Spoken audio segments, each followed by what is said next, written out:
Hafide Todes Hamdu, this hearing by the Committee on Innovation and Economic, Workforce and Youth Development and the Committee on Appropriations and Adjudication is called to order. It is now 5:01 p.m. For the record and in accordance with 5 GCA Chapter 8, subsection 8107, public hearing notices were sent on Thursday, February 1st, 2018, adhering to the 5 days notice, and a second public notice on Tuesday, February 6th, 48 hours prior to today. In addition, this hearing was noticed on the legislature's website, www.guamlegislature.com. Written testimonies may be submitted by emailing Senator biscolee@guamlegislature.org, or you may hand-deliver them to our office at 163 Chalan Santo Papa here in Hagåtña. Joining me here this evening are to my left, Speaker B.J. Cruz, and to my right, Senator Mary Camacho Torres, and I thank my colleagues for joining me. I would like to thank Gita for preparing a report for the committee in anticipation of this joint oversight hearing called by the Appropriations and Adjudication Committee and the Committee on Innovation, Economic, Workforce, and Youth Development. I think we can all agree that this oversight comes at a critical time as the government of Guam is starting the next fiscal year budget process and addressing the immediate revenue shortfalls and adjustments as a result of the Trump Tax Cuts and Jobs Act of 2017. The governor recently sent down Bill 230-34, which purports to end QC agreements and tax benefits that have previously been provided to certain industries. At last month's GITA board meeting, GITA staff and board members spoke in direct opposition to the governor's bill and noted that they had not been consulted on the proposals from the rest of the administration and the governor's team. GITA also provided testimony in opposition to Bill 230-34. Today, the committees expect to hear direct feedback from GITA on the overall successes and challenges of the QC program with an overview presentation. The committees have received a preliminary report of not just the QCs, but also the additional strategies and the programs that GITA utilizes to strengthen and develop Guam's economy.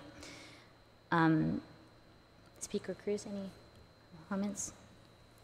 So I'd like to call Senator Mana Silva-Tyron, the Deputy Director of GITA, as well as any representatives and board members of GITA, to please introduce yourself and go ahead and begin the presentation. Thank you very much. Sure, thank you, Senator, and members of the committee. And thank you for your interest in GITA and what we do, because we do believe that we play a vital role in helping move the economy forward and keep the development moving on the island. So with me, I brought my team of experts. I have Ed Camacho, who is our Business Development Manager. I have Henry Cruz, who is our economist, and Tina Garcia, who is our Public Finance Manager. And to my left, I have Ms. Claire Cruz, who is in charge of our compliance, and she reviews all of the qualifying certificates and makes sure all of the QCs are in compliance. And we have our Real Property Division Manager, Larry Tovis. And with that, I believe we can just go ahead with our presentation. You did ask for a comprehensive overview of our qualifying certificate program, and so we did provide your office with a PowerPoint presentation so that we can just kind of go through the overview. But I'll try not to bore you and read the PowerPoint line by line and just kind of give you a synopsis. You want to go to the next slide? Just a brief history of the qualifying certificate program. This was enacted in 1965, and it was really enacted as a means to help drive our tourism industry. It was at a time where we didn't have any hotels. We knew there was a market. So we looked at the qualifying certificate program so that we could offer incentives to investors to build hotels and help build the industry. And we believe that over the years, it has really done a lot in helping drive that #1 market, which continues to thrive to this day. The qualifying certificates for tax benefits are granted on the basis of eligible investment commitment, as well as a potential for creating new employment. and expanding the base of the island's economy. Now, we always stress that the QC is intended to create jobs, and so every QC that we review, as we will talk about further on in the presentation, we ensure that jobs are a #1 priority. Next slide. There are 11 new industries that are not new industries, 11 industries that qualify for this benefit. You can see there goes from agriculture, manufacturing, fishing, tourism, hotels, which is what we focus on. More recently, we grew, in the 31st Guam legislature, new technology, green technology, was added to that list. Next slide. In evaluating the criteria, we do follow the law in making sure that the applicants show certain creation of employment again, plus any of the following areas: replacement of imports, reduction of consumer prices, creation of vitally needed facilities or services. In one aspect, the Guam Regional Medical Center, the new hospital. The development of affordable housing is another one, creation of economic activity, and establishment of Guam as an insurance center. In addition, GITA also makes recommendations for the approval of tax benefits to the governor, and it takes account in the following of the impact of beneficiaries' proposed activities upon the established business and industries. We can go on to the next slide. And so here's kind of an overview of the benefits and standards. Up to 75% rebate of corporate income tax up to 20 years, up to 75% rebate on corporate dividend tax for up to 5 years, up to 100% abatement of real property tax for up to 10 years, and up to 100% abatement of business privilege tax from petroleum and alcoholic beverages made in Guam for up to 10 years. And as our team will also discuss, these benefits, and if you go to the next slide, they vary among the different qualifying certificates. With the insurance, there's 100% rebate of all income tax up to 20 years, and so on. 100% rebate of income tax from investing for 20 years, 100% abatement of business privilege tax for 20 years, 100% rebate of all non-resident corporate dividends, dividend tax for 20 years, and 75% rebate of all resident corporate dividends, dividend tax for 5 years. And then the difference in the recycling program.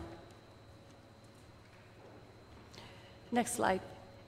The qualifying certificate, we recently took a look at our need in working with the Guam Visitors Bureau. They issued their 2020 plan, the year 2020 plan, which really required, we needed to meet the demand of the amount of visitor arrivals.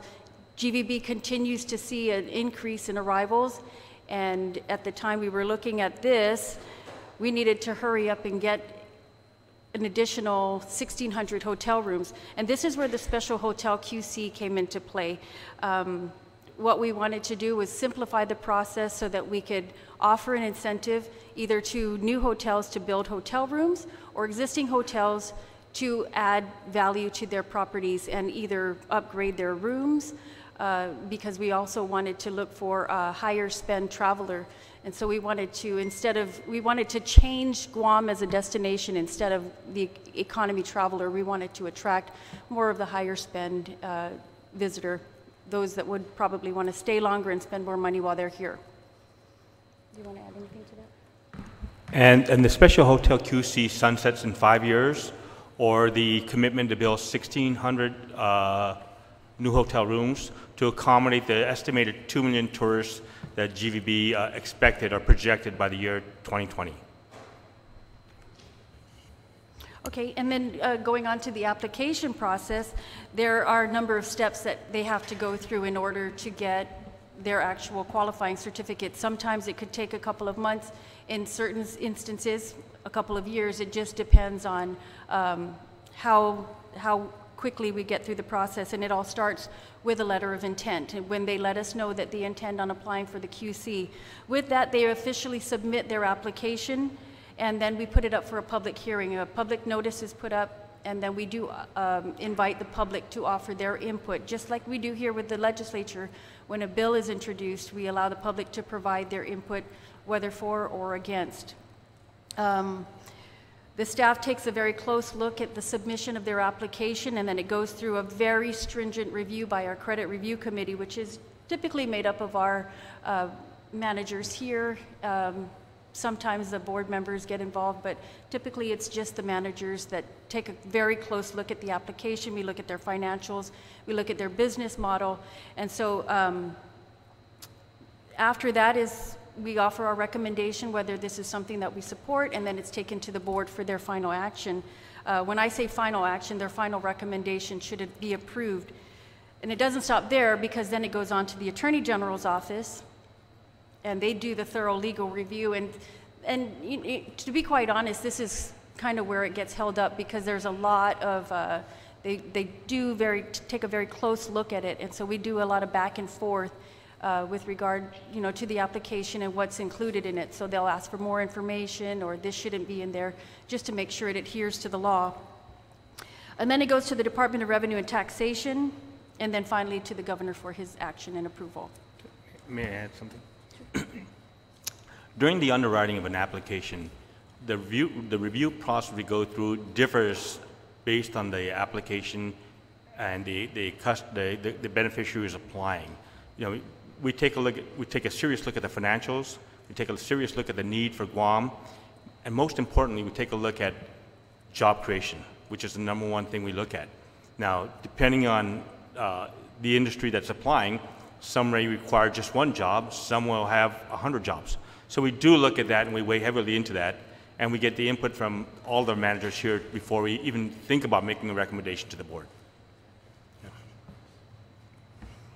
And then once the QC is approved, it gets turned over to our compliance division. So I'll invite Ms. Claire if she wants to chime in on this. So once it gets to the compliance division, they review all of the QC terms and the process and compliance process with the QC beneficiary.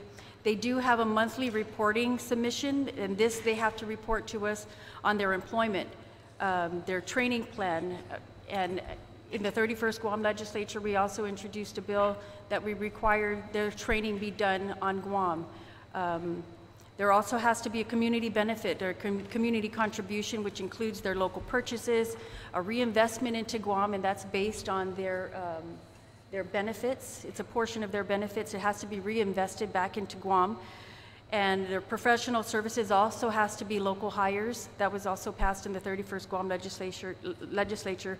And then we also monitor other conditions that are typically federal mandates as well, like the ADA compliance and the affirmative action.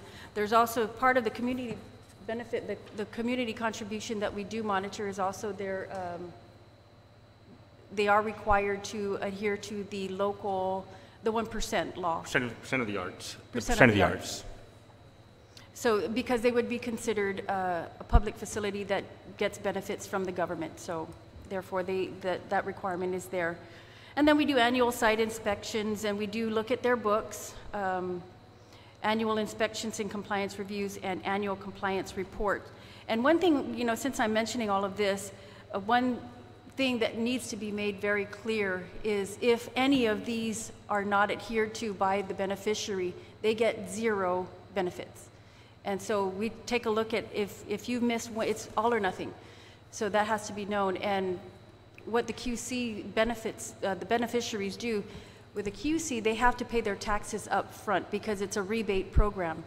So they've paid their taxes up front, and if they have not met any of this, they don't get their benefit or rebate at the end of the year, the following year.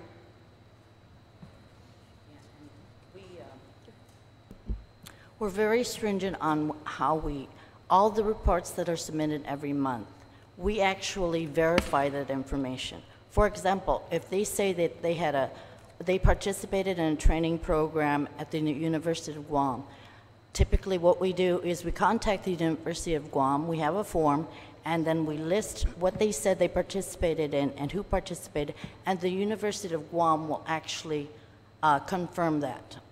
So somebody in their training, whatever school they went to, they'll confirm that with their signature that, yes, indeed.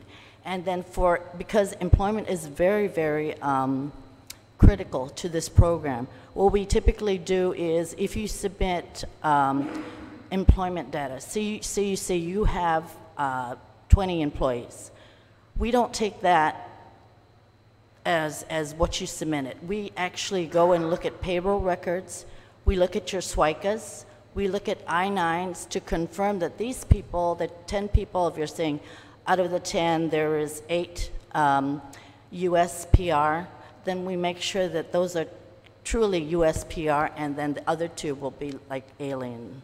So we do a lot of verification.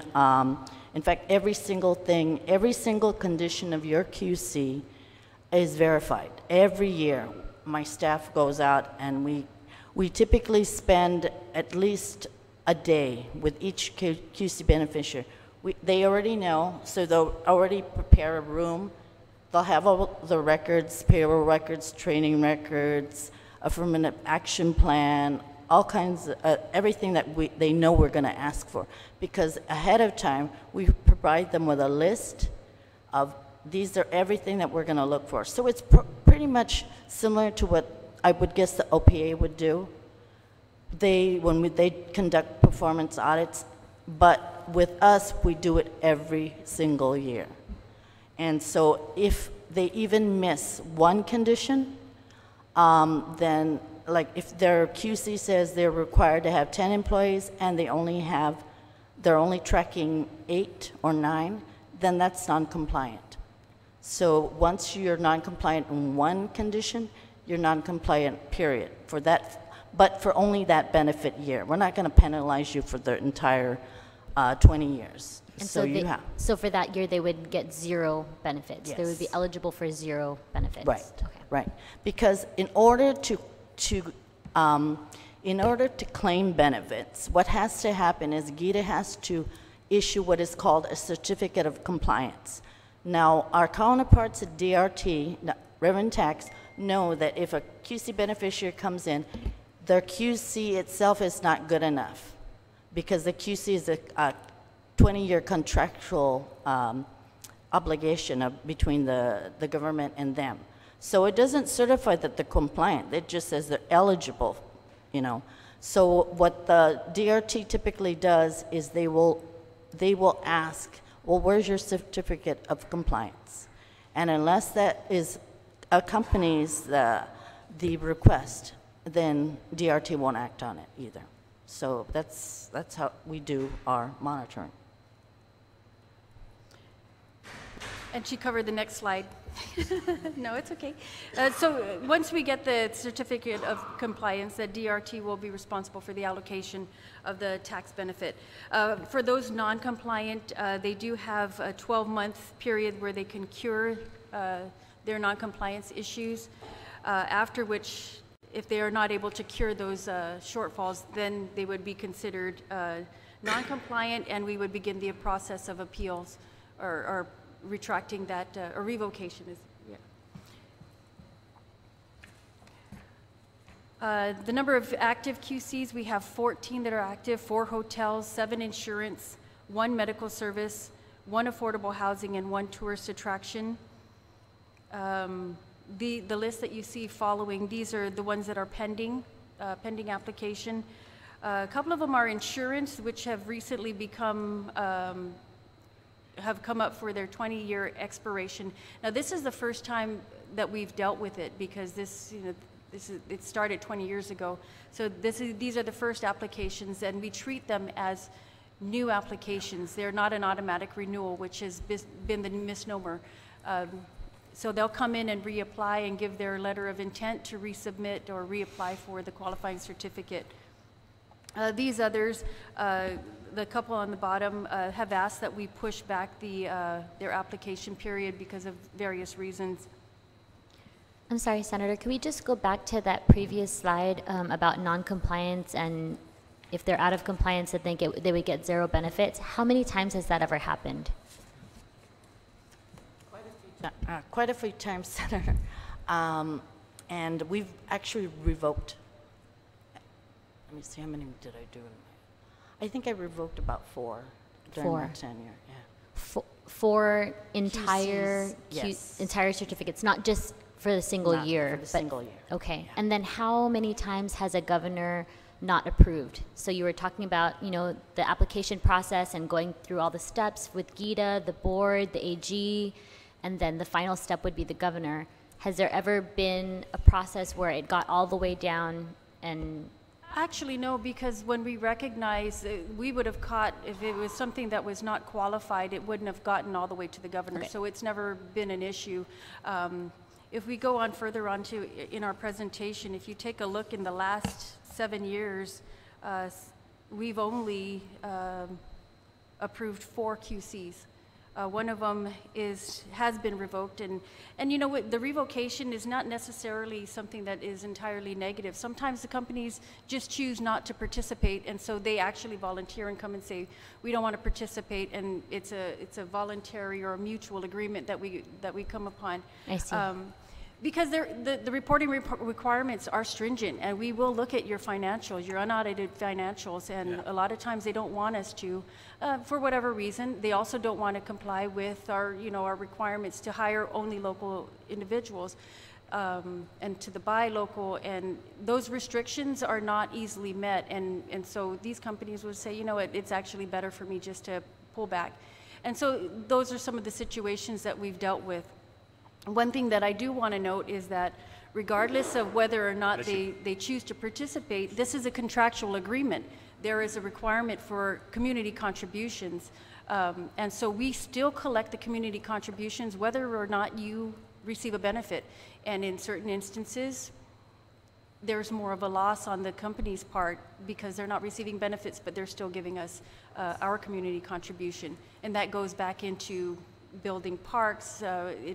One of our community contributions goes to restore the restrooms at Chamorro Village. So it varies in what those community contributions can go to. So again, in the last, since 2011, in this administration, we've only gone through, approved 4. JMASH is Citadel Mar Hotel. That's a special hotel QC, and Tsubaki, which is currently under construction, and that is also a special hotel QC. And Speak to GMSH. yeah, GMSH is planning to build a 500-room high-end hotel in Tumon. And we got it through the approval process, but one of the conditions that delayed it is that the labor issue hit. And they didn't want to sign anything where they were committed through our compliance department to start paying community contributions compliance fees. So they wanted to take a look at how long it's going to take. And so our board agreed to push the development period back a little.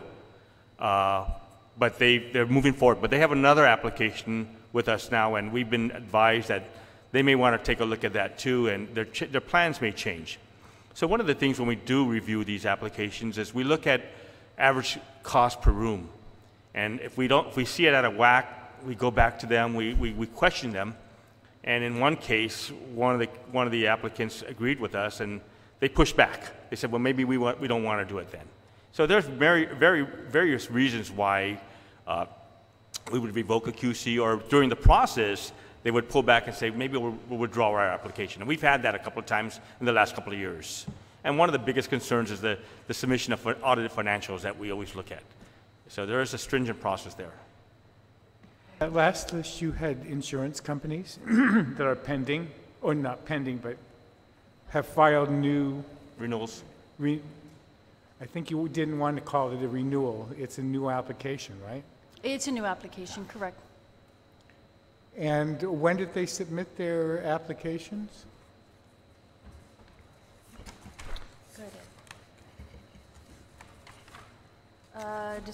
December 1st is Pacific Indemnity, and then Island Home was October 23rd, 2017. Is there a time period in which you guys need to act on any of these, or are there any special requirements for insurance companies to receive QCs? With the job requirement? Yeah, they follow the same requirements that the requirements that on the QC. That is our matrix. One is they're eligible. 2, they create jobs, and there's 5, 6 other requirements they must fill. 1 or 2 of those that makes them eligible for a QC benefit. Now, when you go through the first one there, the application date, their application expired on December 2nd, and they submitted the application on December 1st. So we're still reviewing that application, but that QC is expired as of this time. But we're looking at it as a renewal and a new at the same time, because the law says they're able to renew, provided they're in good standings with the laws of Guam and the QC program. But there's nothing in the law that says this is how you renew anything. So we treat them all as new. So you're applying, you're paying the same fee, and you're going through the same rigorous process to get a QC. And some of them can take a month, some of them can take a year, depending on the information we get back. Is there any special kind of insurance that they have to be involved in? I remember way back when we were working with, there was that captive. It was initially intended for the captive insurance program. However, I believe in, I can't remember what legislature it was, in 1996, they determined that they wanted to incorporate the domestic insurance as well. And so that was incorporated into the program. So there's no longer that captive insurance requirement that they need to comply? They're both in there. Both in there? Yeah. Okay.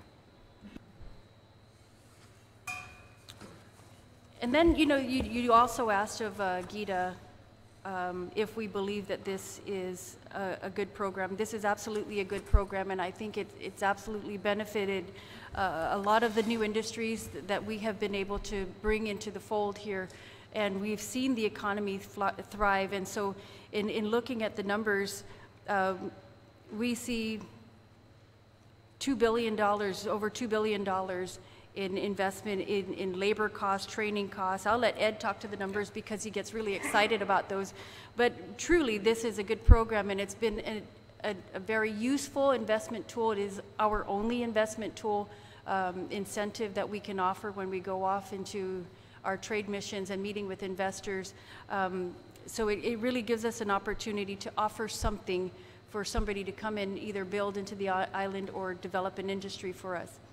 Yeah, we looked at over the past 10 years, what are our key measurement indicators? Although we don't know the value, the benefits the applicant receives, because that rests with the Department of Revenue Taxation, but we know in other reportings how much they pay in certain labor costs, training costs, charitable contributions, and so forth.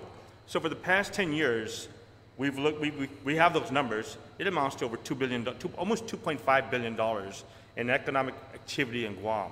What you don't see in here is the cost for employee benefits they paid, nor the cost directly paid in taxes, because not everyone gets 100% rebates. Someone gets 75%, and someone gets no GRT. So there's that other factor in these QCs. Not everybody gets all these benefits. So in calculating all these numbers, we found that it's about $2.5 billion in spending activity by these beneficiaries over the past 10 years. Although we can't quantify it with actual benefits they're receiving by the QC.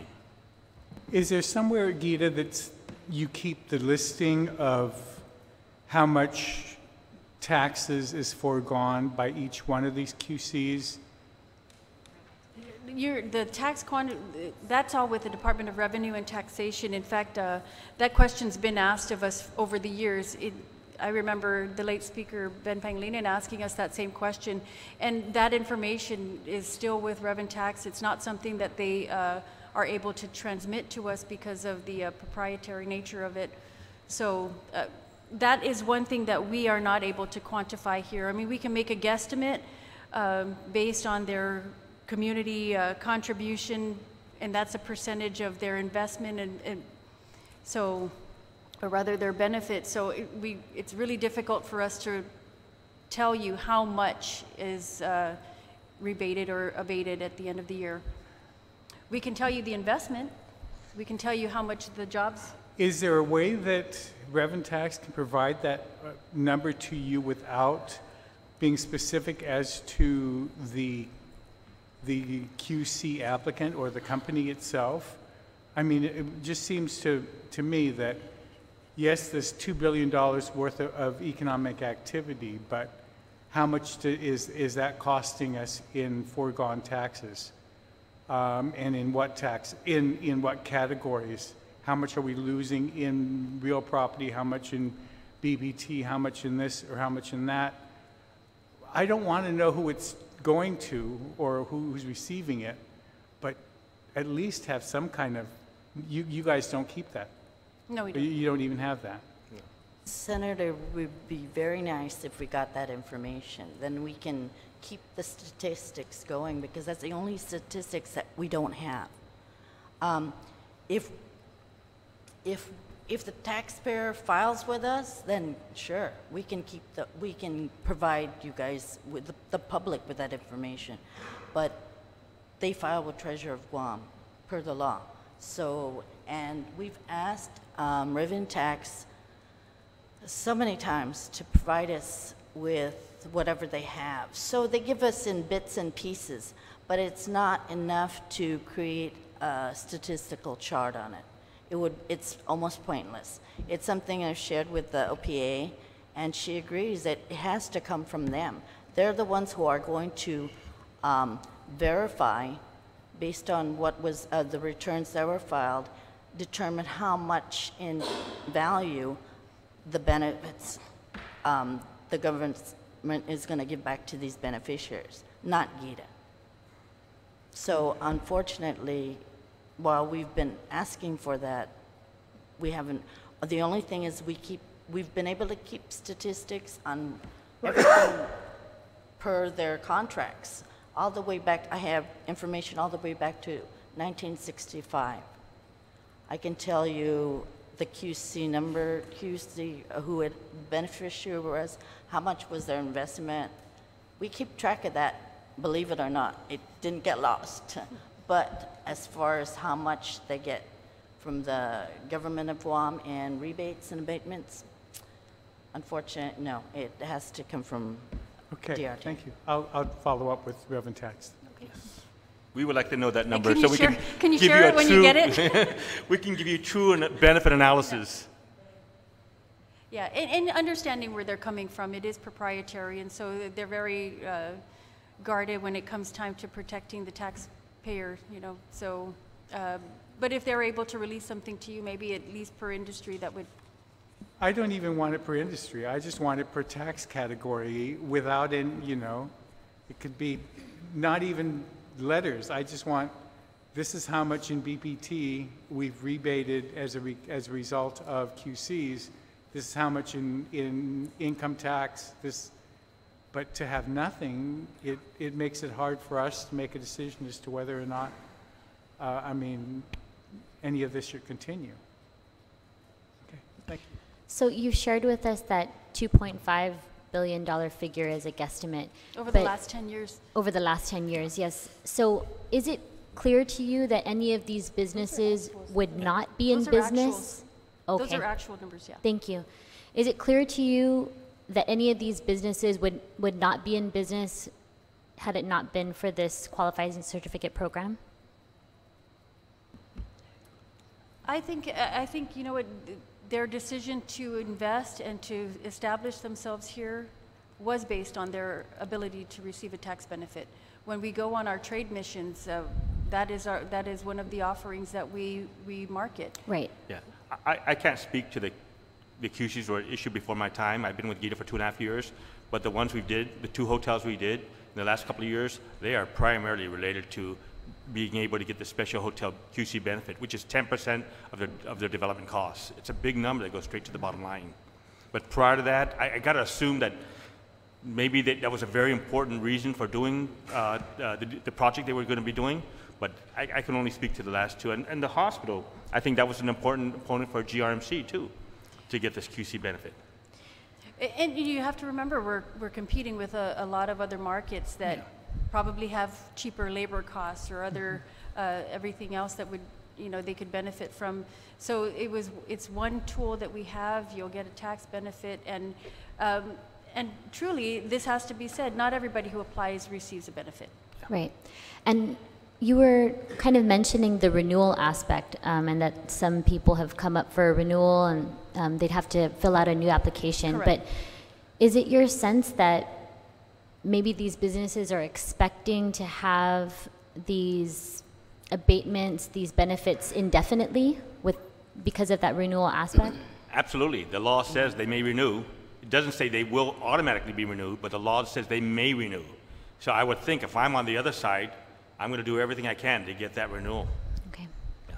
I think, Senator, to add to Ed's comments, the law says it's renewed provided you're in good standing with the government, okay? So the way, when it first came up, the first renewal came up, we discussed it internally, and we said, look, they've had it for 20 years. Yes, they can come and renew, but we're not going to give them a rubber stamp on it. Let's evaluate it as if it was a new application. And what's good about these renewals, I think personally, is because then we have data. We have 20 years of data that they have to also help provide to us, and then we can evaluate it based on that. With new QCs, these are not existing taxpayers, okay? These are new companies. Most of them, I think, if not all of them, are startups. So how could you evaluate a startup? How can you evaluate a company that just got its license on Guam? You have to base it pretty much on the criteria that's in the law and their business plans and their projected financial documents. So with renewals, I think it's easier for us to evaluate. Thank you.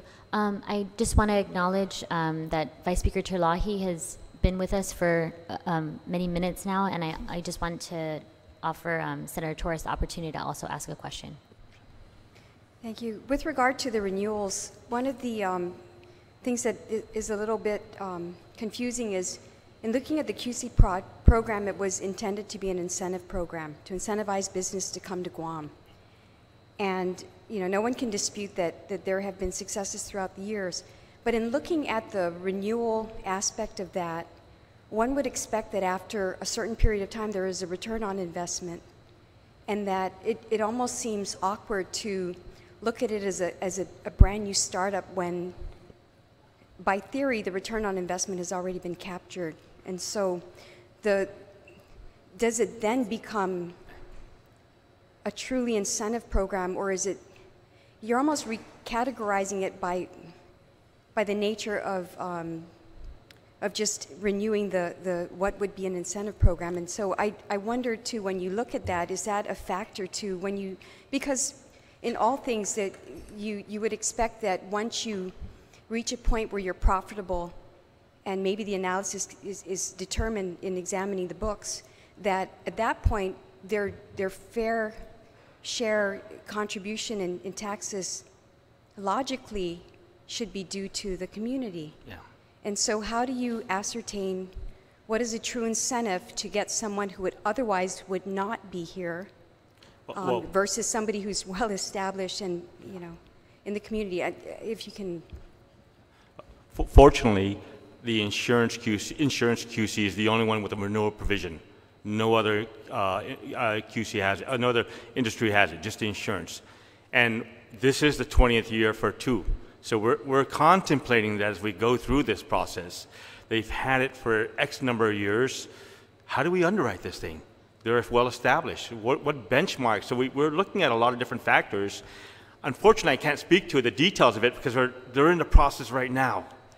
But we take that heavily into it. Do they really need it anymore? They've had it for 20 years. What are we giving up to get this?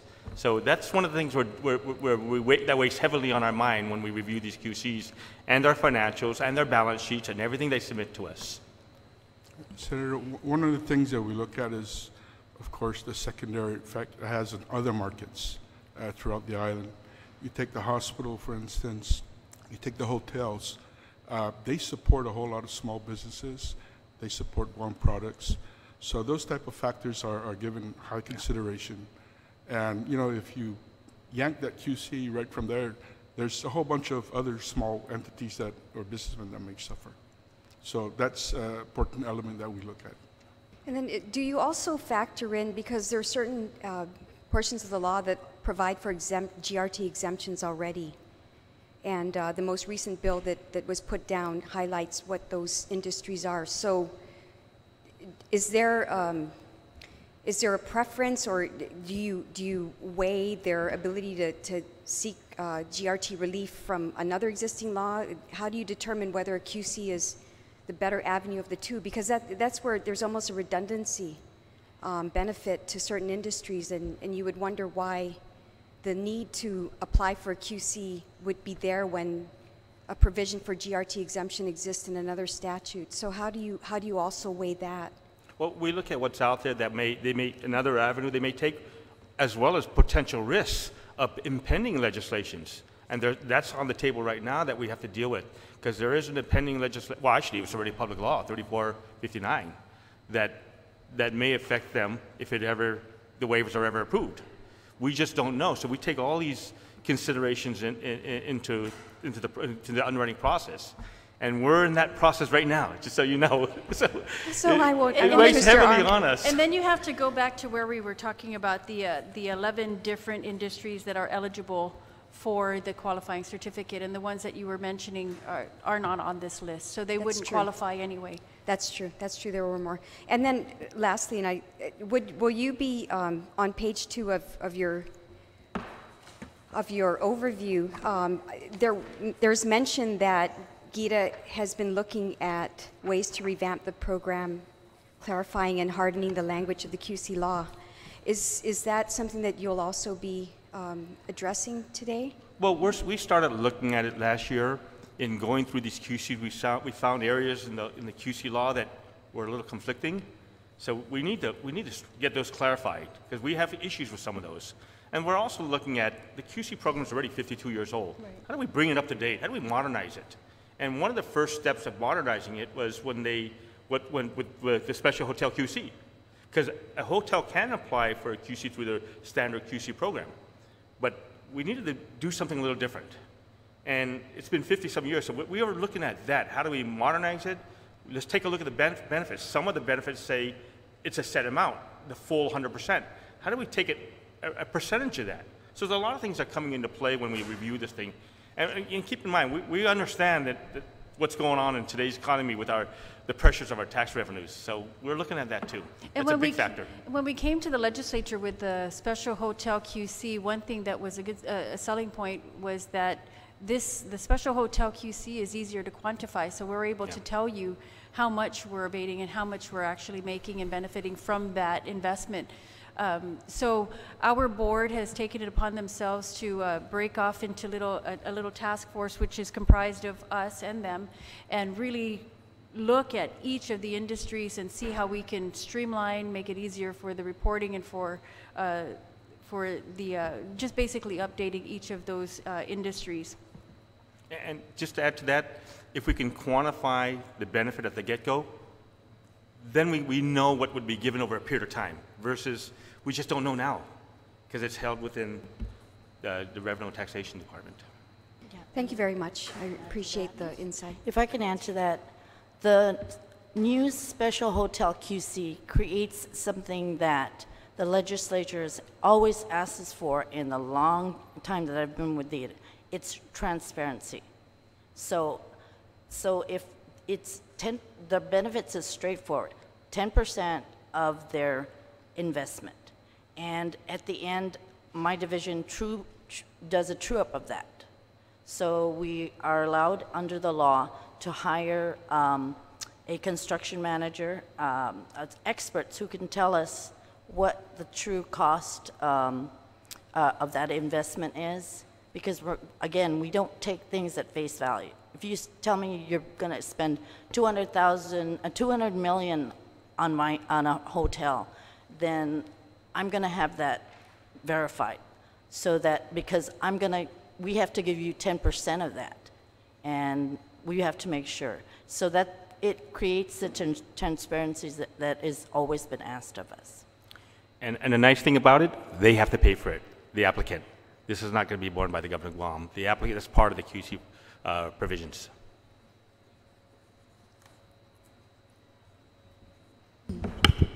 Thank you for your presentation. Can I just ask,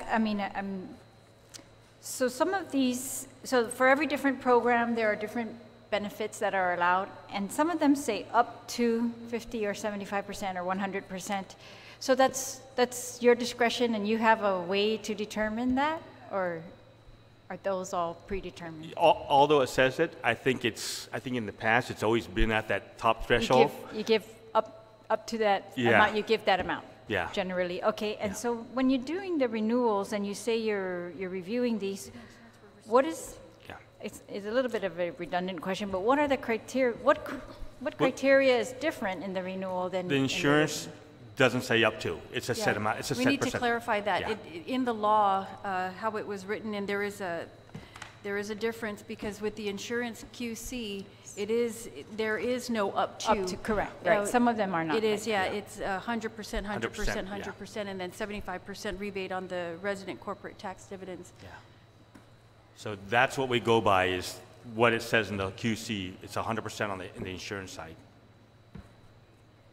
Okay, so you would say generally that within the same category, you are applying the same benefits, or you are granting the same benefits, the up to percentage and the up to the years necessarily. also? I mean, those things are weighed in the underwriting and the review. Yeah.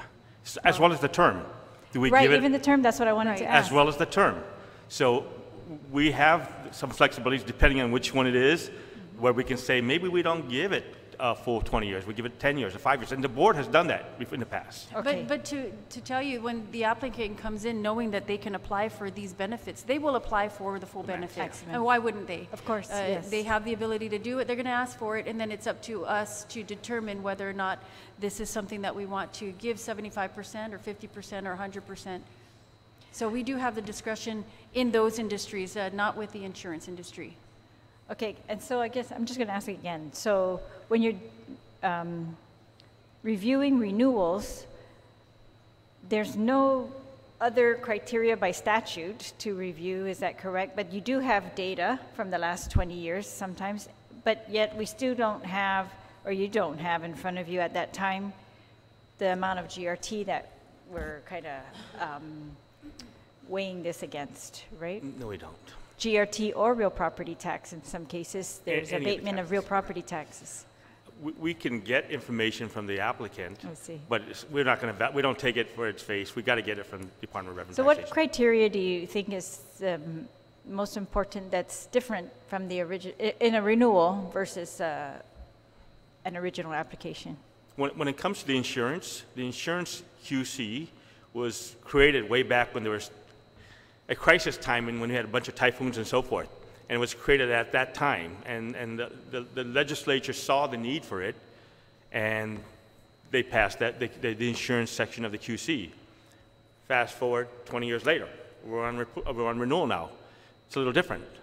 So we have to take a look at what type of jobs they're creating, what type of benefits have they created, how strong is their balance sheet and financial statement now, because they've had it for 20 years. Maybe not everyone had it for 20 years, because in one of them, they acquired a business that had it for the first 9 years. So we take a look at all these factors, and we try to make the best assumptions before we go to the board, and this is what our recommendation would be. Do you have like a point system or some kind of system that you apply equally to all people coming up for renewals? No, we Something don't. like that? No, because there's, a point system may work for similar industries, but it may not be the same for a hotel or a farm or No, some of other- course, for similar industries, Yeah. I'm asking whether Yeah. you have a uniform way to analyze similar industries yeah. for renewal. Yeah, there's no matrix we use that weighs Okay. this 25%, 50%, or anything like that. All right.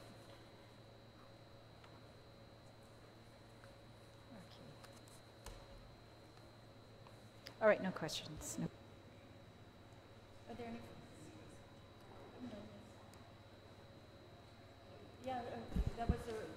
That was the qualifying certificates, and if you have any further questions, if not, we can go on with our further discussion. You did ask about our strategies with regard to economic development, and it's something that's ever evolving. We've been working on a strategy over the last several years. More recently, we've been hit with some trouble.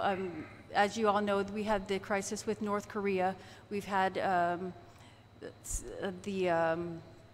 Japan arrivals down. Japan arrivals are down. The pullout of the airline industries. We have the Trump tax reform plan, and so with those things coming into play, we've been forced to take a look at our strategy again.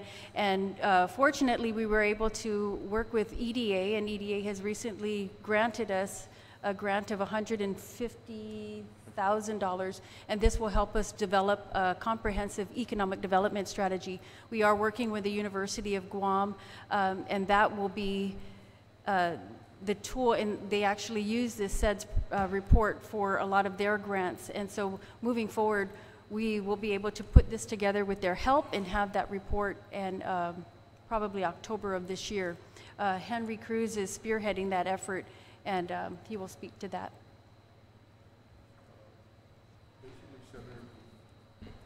Basically, we've been provided a grant to develop program-oriented strategies. It's called the Comprehensive Economic Development Strategy for Guam, and it's funded by the U.S. Department of Commerce. And at GIDA, we were discussing innovative ways to proceed with this particular mission or assignment of ours. The first thing that we wanted to take a look at was conduct some accurate baseline studies to determine development capacity. And when I say development capacity, I'm talking about highways, water, power, schools, education, training facilities of sort. What's critical to our job here is to also determine level of growth. Sustainable, balanced growth is our two key factors that we want to determine. I mean, that has been a very vague concept to many organizations, but through our baseline research, that's a thing that we would like to kind of like get a grip on. Keeping in mind that the SEDS program supported by Commerce identifies a whole slew of economic development related projects. The university has some projects, Guam Community College, job training centers, even the public market, etc. So we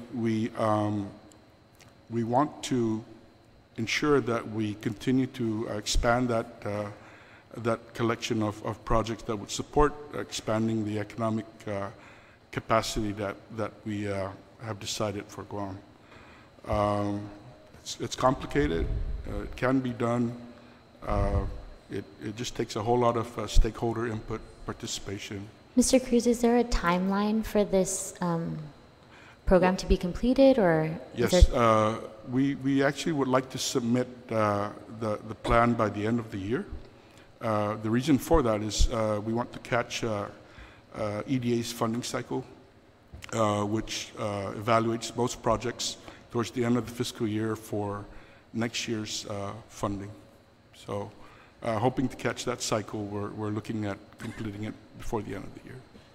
Are there particular occupations or industries that have kind of risen to the top when you're looking, and especially since you're working with the University of Guam and maybe some other educational institutions, to try to, I think, because when we look at the economic pillars, talent and, you know, the quality, and obviously since we're a small island, we don't have a lot of labor resources. We don't have a ton of people that we can deploy, but we can create and improve the quality of our workforce. Yes. So are there, I just want to kind of know a little bit more about how that program might assist us and assist our current businesses, and really churning out these people that are going to be able to really move forward with the jobs of the future.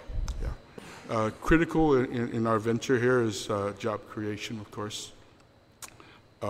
We take a look at impact on the environment, whether it's neutral in terms of cultural disruption, things of that sort.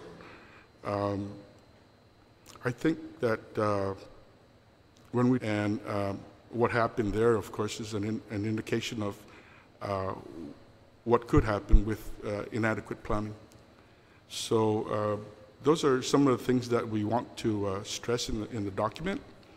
We want to work with municipal planning councils because we believe that that's where direction can be provided as far as how they want their community collectively to develop.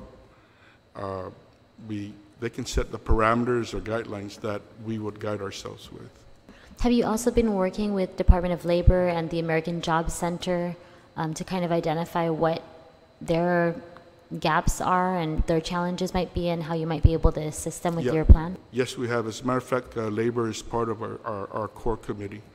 And their role, of course, is helping us with determination of labor demand, in what particular skills and traits would we want to invest in, and also the type of training programs that we need to engage in now so that we can prepare ourselves for, things coming down the road.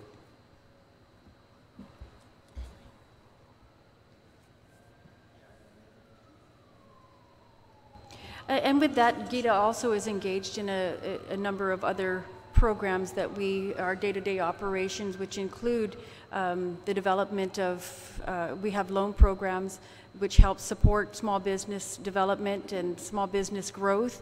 A couple of those, the SSBCI, which is the State Small Business Credit Initiative, it's a loan guarantee program which basically helps support, helps these small businesses who are in need of capital.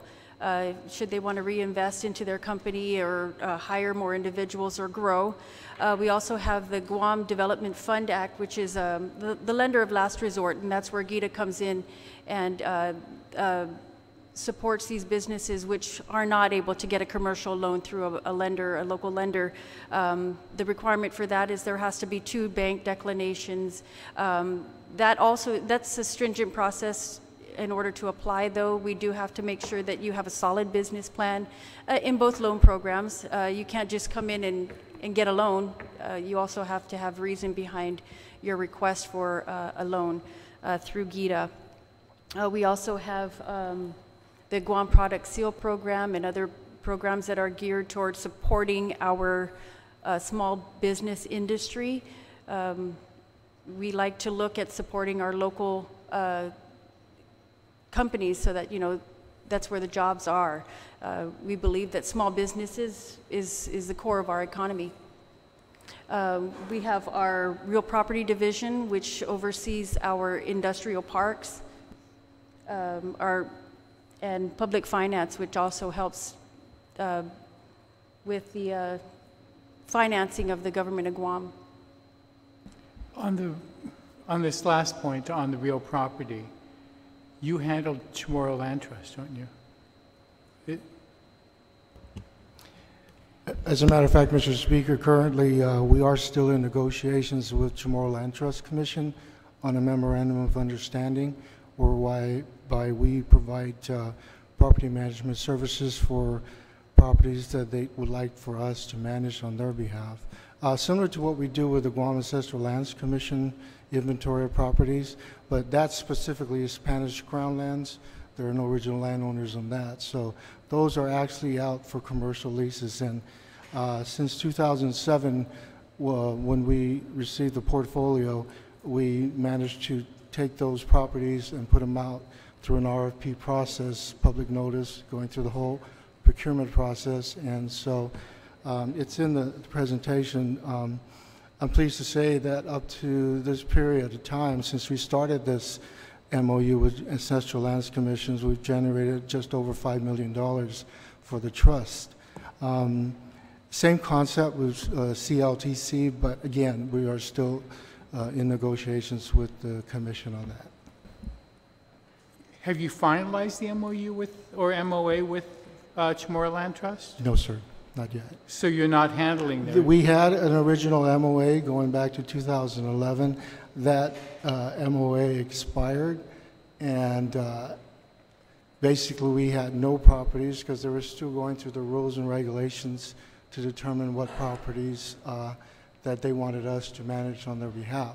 But again, that MOU expired, and so in this last year we worked with the commission to try to negotiate a new MOA. Okay, so since you don't have a finalized MOA or MOU with Chamorro Land Trust, is the Oka Point property still under GIDA, or is that back at No, actually, that's still under CLTC. CLTC? Yes, sir. Okay. Yeah, with regard to the memorandum of agreement with Chamorro Land Trust, we are in discussions with the director and the agency, just some of the terms of the memorandum that are being worked out, but we hope to have an agreement fairly soon so that we can assist them in managing their properties. Senator Mana, earlier in your presentation, you were talking about small business initiatives and how you, I guess my question is, we have a number of people that we run into in the community, and they, you know, we have a lot of people who are entrepreneurs here on Guam, and their challenge is access to capital. And I know you were mentioning one of the programs, you have to be denied by several banks first before you can be considered by GIDA. That's right. But is there any other like small loan program or a Well, loan you'll be program? happy to know that Jay Rojas is working with OIA in trying to ease that requirement for the 2 declinations, and that would make it easier for these businesses to come in. And we do work with SBDC at the University of Guam. They provide assistance in developing their business plans because that is a requirement. We do need to make sure that they are a solid and viable corporation or company before we lend any money, because we want to make sure that we are able to get repaid. Right. Yeah. We also have the Agricultural Development Fund for farmers. That came into play, and it helped out a lot, especially after, I believe it was a storm that hit, and it affected a lot of our crops here on Guam. They asked us to come in and offer that as a help Like for our technical local assistance farmers. or something? Yeah. Okay. Yeah, I think that's just my main concern, is that a majority of people, they have these great business plans. They work with UOG, the Small Business Development Center, and they're able to craft these really solid business plans, but access to capital is their main issue, and they just, you know what, they're and very I would challenged. even encourage our partnering banks, the State Small Business Credit Initiative, the SSBCI, it's a loan guarantee program. It's been very successful, and the banks are more inclined to support that one because there's a guarantee. Right. So I'm taking a look at that in your citizen-centric report, and for the information that's listed for 2016 shows $8.8 million to support loans to about 70 small businesses. They're kind of detailed out. 50 of them are minority owned, 12 of them are women owned, but only 1 of them are veteran owned. Is there a way that we can do a better job of supporting our veteran owned businesses in this respect? Yeah, we're an equal opportunity lender. So it's not based on whether or not you're a veteran or a woman in business.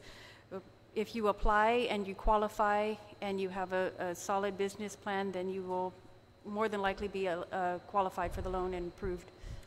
I'm just thinking maybe we need to just do a better job of reaching out to the veterans groups and make sure that they know about this program and the availability of it. Yes, in fact, we did, there was a recent returning of some Guard members from deployment, and they did a program where it was boots to business, and we went and we did a number of presentations, and we always want to encourage entrepreneurship. We want them to start their own business. So there was some interest, and we entertained some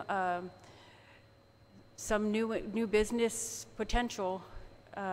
So that is something that we do, and we do partner with VBOC. What does that stand for? Veterans Business Opportunity. I don't know the acronym right now, but we work with them. In fact, they share an office. They share a space with us at our GIDA office, and they provide assistance and help guide the steps for veterans who are interested in starting business and even going so far as entering into the federal contracting arena. And I'll ask the bad question. What's your repayment on those loans? For which loan? How are you guys doing? When I was following this about 10 years ago, the delinquency rate was awful, and we were writing off a couple of.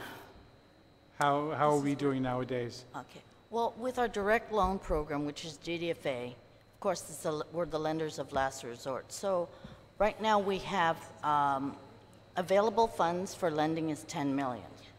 Outstanding loans equals 1 million. So because it is a revolving fund, you can pretty much tell that we've been able to recapture for the most part. And really, to be honest, our board is very understanding of delinquent loans. So what they've done is they have agreed with me not to shut down the business. I mean, we're an economic development authority. So our goal is not like a bank. We're not subjected to making sure there's recovery of the bank's assets. What we want is to make sure the business keeps going. So if that business, so what we do is we do a lot of modifications. We do a lot of different, so if, say a farmer has, I have one farmer who has a lot of difficulty because of all the crop losses. And so with him, I've agreed, pay me $50, pay us $50, make it consistent $50, $100 instead of your original loan payment. And no matter how long it's gonna take, we're gonna get that recover on that loan. But in the meantime, we're able to give him some breathing room. So we as a lender are not the ones who's gonna shut down his farm.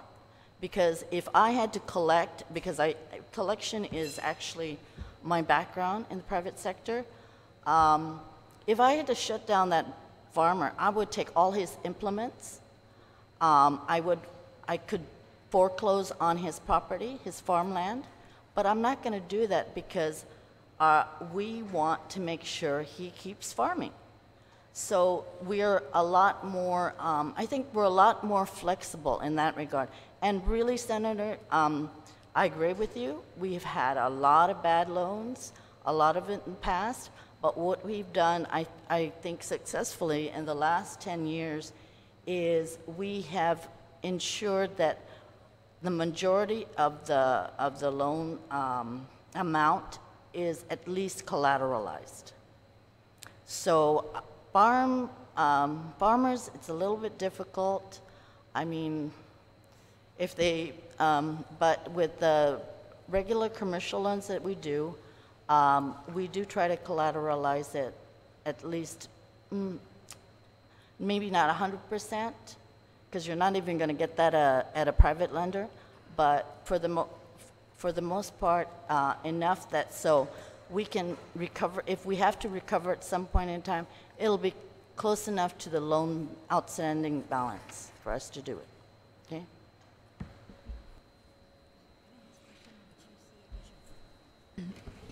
Hi, can I ask a couple more questions on the QC? Sure. First of all, when I'm looking at this, it's like a spreadsheet. It says qualifying certificate beneficiaries profile as of December 2017. And so it talks about the industry, the corporate tax rebate percentage, the real property tax rebate percentage, the GRT percentage abatement, and the expiration dates and whether they've been renewed or renewable. But what is could you explain when it says amendments? So some of these have been amended, one's been amended 4 times. What are the amendments? I see some of the details says reduced employment quota from 140 FTE to 85 FTE. So when they apply for a QC, I know that you look at how much employment they will be, but is there a minimum or is there a required amount of employment? Usually, Senator, that's something that the QC beneficiary will tell us, that their projected employment. And unfortunately, it's something that many of them don't realize, that when they actually open the business, they might not need that many employees. I'll give you an example. We have a QC beneficiary that was reporting to us, even though they are an insurance company, reporting to us employees of over 100, and so we questioned that. And then what happened was they were reporting employees that included clinic employees. So what we did was, you've got to come in, we've got to ask for a reduction and give us the true-up number of employees you have only for the insurance company part of it, okay? So, you know, because otherwise this company would be non-compliant every year. They might as well give us back their QC. So, you know, when we recognize things like that, because when we do the compliance, we're looking and we're trying to validate things, and okay, you're a restaurant and you've got hundreds of employees, or Well, I guess- or you have a hotel and you've got 100 rooms, and the standard is 1.5 to each, you know. So we look at that and we go back to them and say, okay, because we don't want them to be non-compliant, okay? We didn't spend all the time to give them, approve these benefits, and then they get to my division and I have to issue them non-compliant every year. Just Well- because they didn't really look at their, I guess maybe I'm being cynical, but what if it's the opposite and they're promising a lot of employees, knowing full well that there's no way they're going to be able to employ that many people and keep their business sustainable, and that they're going to come back for an amendment later that says they're only going to employ this many after you've already given them a QC for 20 years. And I guess but there is that 1.5, is that a requirement? Because it's not on this spreadsheet, but is that a requirement? Is there a standard of That's how an many industry employees? standard. Yes, that's an industry standard. an initial? Yeah, and Senator, I need to clarify that regardless of whether or not they have the QC for 20 years, if they're non-compliant for that year, they get nothing. And Right, but it looks like if they're not compliant, you've been able to amend the QCs so that you lower the number of employees that are required. Am Yes, I but reading we- that right? But Senator, we lowered it to a realistic amount. So like I said, yes, it's for 20 years. They have to be compliant every year. But like in the case that example that I gave you, they Yep. included the clinic employees Okay. now in their count. And they didn't realize that because, well, so it's only when it actually gets to compliance and we start verifying everything. And really, if we wanted to, we could, but realistically, they're going to be non-compliant every year. And remember, every year we have to re-verify everything. Yes. So to me, it's pointless. So it's really compliance that advise them that if it's possible, and we even went so far as to go do a site visit and say who works here, you know, and verify where their paychecks coming from, you know. Okay. But we also have to be fair to the beneficiary. We're not I'm not saying that they're doing it to fool us. It's not that easy. It really isn't. All right. Well, I guess I just want to make sure that when the government of Guam is granting, we're doing it not knowing how much GRT we are letting go. We're doing it based on how much jobs we're hoping they are going to create. And so I guess, yeah, I'm just confused by allowing decrease in the number of jobs after they've already got the QC and they're getting the same amount of abatement, right? The abatement amount didn't change, but the number of jobs they were required to keep changed. Is there any requirement when you qualify an applicant for the types of jobs, such as upper level jobs versus or higher paying jobs, the pay, or full-time versus part-time? Is that part of the standard that you require, or is there no requirement and you just look at every case individually? Normally, per the law, we categorize it by management, non-management. So I believe it's, and I haven't handled a Clear C application for a long time, but I believe it's 75% of your workforce, maybe you should just jump in on this. 75% of the employment must be U.S. citizen, green card holders, going out, and depending on the industry, you know, management level versus non-management level, we do have some information on that. And then the last 2 QCs we issued out for the hotel industry, we looked at that, and neither of them in business right now. There's still one's already developing, the other one is going to start developing in a couple of years from now. But so those are factors we do take into consideration. Okay. And to go back to maybe perhaps a drop in number of jobs, you know, there may be a certain industry that has X number of competitions, and over the next 5 years it triples up. So they're not able to maintain the level of sales or the level of employees, so they're forced to take it down a little just because of the times of the economy. We look at everything when and I'm sure Claire looked at that when she entertained that request several years ago. Okay, all right. Is it possible to get a spreadsheet that shows the jobs that were required for that applicant and the community, what did you community call it, Senator? Contribution? What their particular community funding goes to? Yeah. The community, what did you call it again? Say that. Community contribution. Contribution, yes. Community contribution. Yes, so just we could see over the years what types of community contributions the community has received from all of these also. And then my final question is, you talked earlier about this renewal is, it's not automatic, they apply again, but then later on, one of you said that it says they will, or? May? Anyways, the QC may be renewed. Okay, do you believe that they are legally entitled to a renewal then if they meet your criteria? Or can the government of Guam end that? I think we have, when we look at it, there are several factors we look at. Have they done well? Are they going to continue to create new employment, additional employment? There's other activity that may come out of this, secondary activities. We look at the whole thing, and that's what we're looking at right now as we process these renewals, because we're doing it now. So without any benchmarks, we're taking everything in as much as we possibly can before we make these decisions. All right, and what about after? And to answer your question, though, yes. We don't automatically renew them, and we are handling each application as a new application.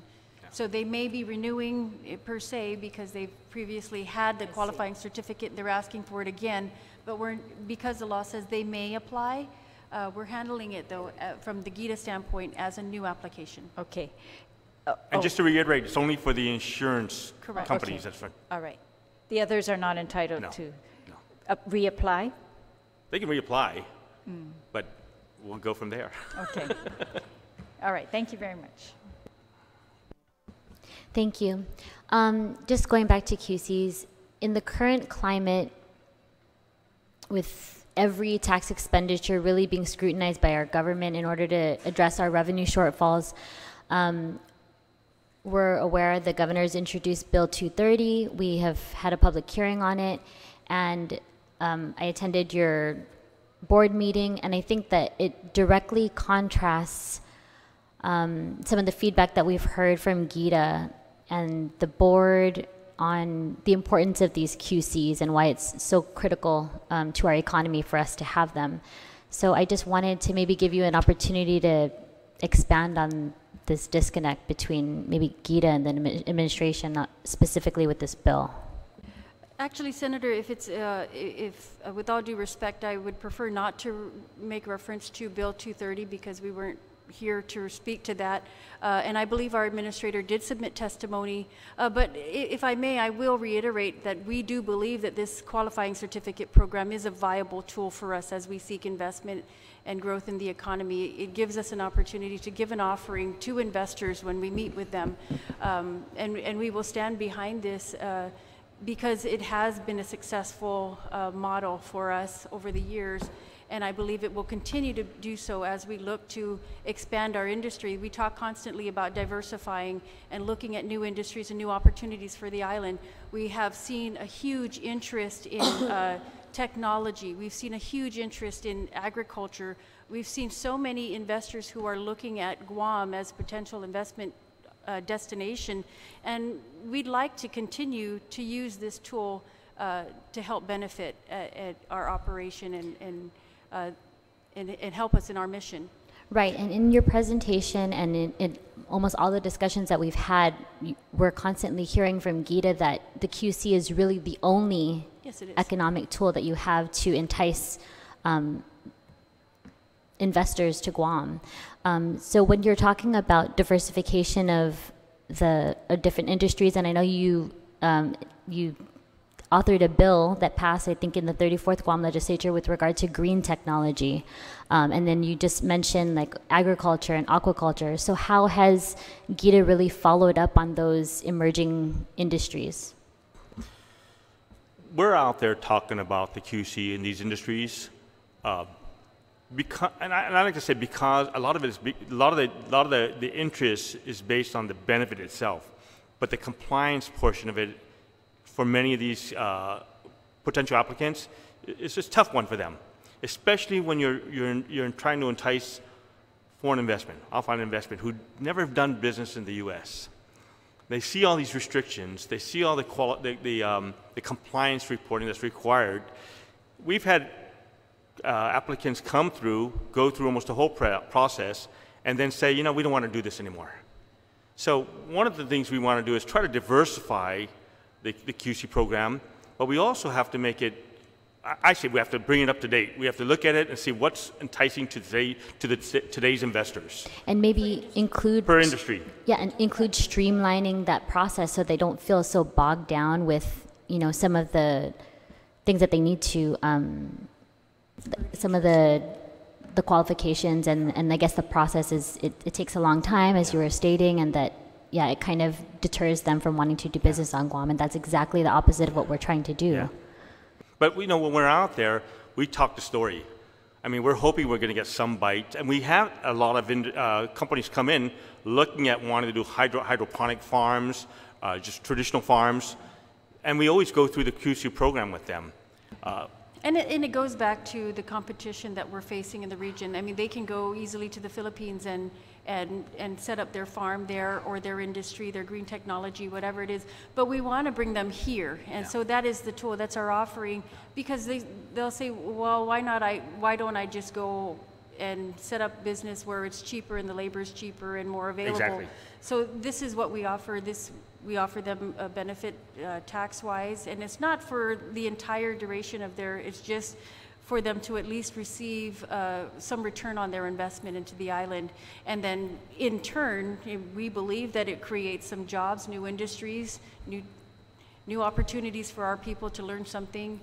With the green technology, this was something that we've never really touched on. It was so new to Guam. Very few people had any kind of knowledge or understanding of what goes into something renewable energy or something like that. So perhaps this would draw that kind of investment and opportunity for our people to delve in and expand our economy and potentially even exports. We have manufacturing, which is another one that we've seen a lot of interest in with the qualifying certificate program, and it is one of those listed industries here.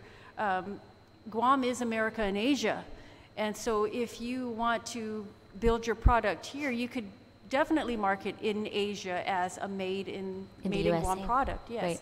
And we always want to look at expanding our exports here. I think slowly but surely we're going to achieve that, and this is one thing that is going to help us do so. One of the issues we have out there, is when we talk to foreign investors on our trade missions, is when it comes to leasing property. To come into Guam, land is finite, real estate is expensive, and they're always looking at, will the government give us the land so we could build on it or create something on it, and right. That's not going to happen.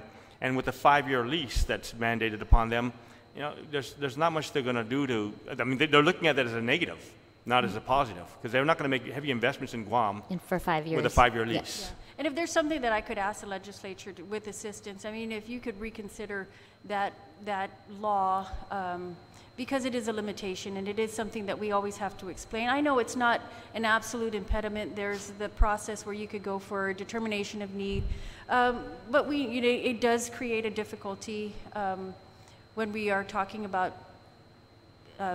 these issues with our investors, when they want to invest it, or even local businesses who would like to expand or lease a piece of property, but they can't go to a bank and seek a loan because they don't have the property for anything over 5 years. Thank you. Senator, if I may add, I worked with the administrator on the testimony on Bill 230, and his specific opposition to the bill was to one line in the bill that on page 22 that said that would have prevented GITA from issuing any QCs. Right. And that was why, as they explained, the QC is such a valuable tool. That's why he had to take a stand, but it was because of that one line, not because of... Right, and in the board meeting that was brought up, and, Yes. and just I think some of the board members and also myself, we were just kind of surprised that since the QC program was such a critical component to this bill, that GITA wasn't really in the loop on that. I think the whole purpose, from what we understand, is that the governor's bill was just, and again, this is my secondhand knowledge, was the exact copy of what was given to them from Senator Rodriguez, that they didn't make any changes to it, and it was introduced as is by the governor and by the governor's office, and so we didn't make any changes, even though we felt that we should. It was put in there as is. Go ahead. Mr. Haran, is there a timeline that is most attractive or more in terms of having limitations on leases? Right now it's 5, but were you suggesting that it be lifted altogether, or that if we had to have Not at least if necessarily. there's something that's... I believe if I remember correctly, when the measure first came up in the legislature, we were saying maybe 20 to 30 years would be acceptable. I mean, we understand the impetus behind the bill and the law, rather.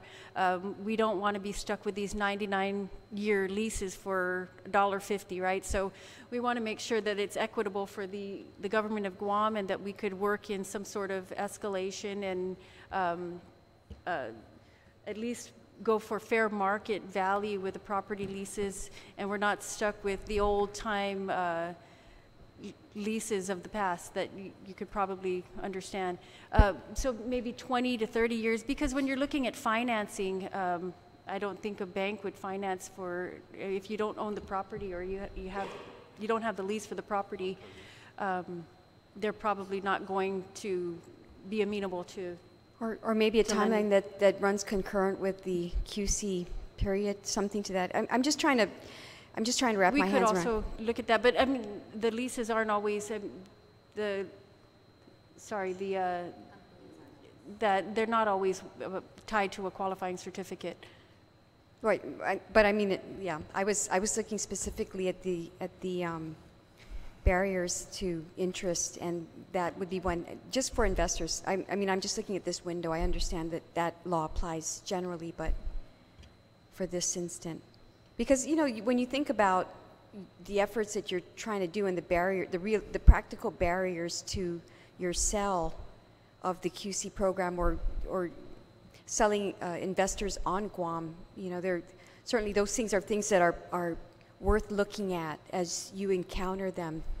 And for this program, that might be something where at least terms are consistent or run concurrent with, say, the timelines of the QCs or things like that. So. And we're happy to revisit that with you.